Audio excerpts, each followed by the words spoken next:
Hi, my name is Madam Browm Stifflemire, and gosh, I feel like this is double whammy for me. I have property on 411, and I live in Blue, so I'm getting it from both ends.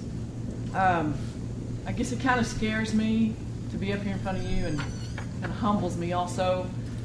I feel like I have to beg you to help me take care of my property, help me make sure that water grabbers, or maybe I should say money grabbers, don't take my property and leave it, just render it useless, where I have no water. My land would be worth nothing.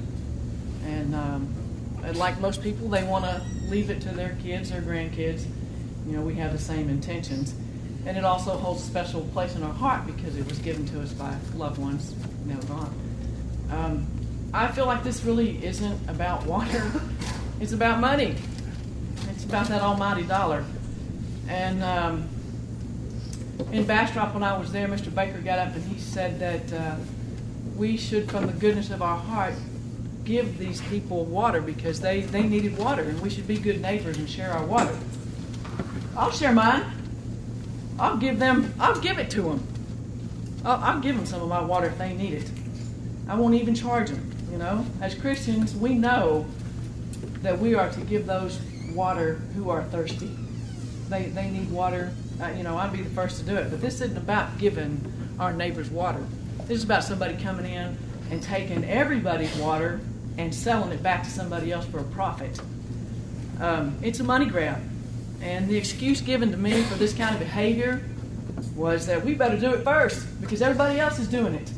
You know, you better get in line, you better jump on it. Well, when I was a kid growing up, my mom used to say, "You gonna jump off that bridge because everybody else is jumping off the bridge?" You know? No, that's not a good reason to sign our water away. There's a story of Bonnie and Clyde going around robbing banks.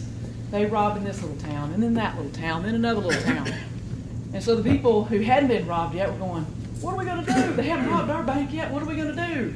So they got together and they fretted and planned and decided to rob their own bank. That's kind of what this is. You know, we're jumping in and selling our own water. We're robbing our own bank because somebody else is going to get to it first if we don't.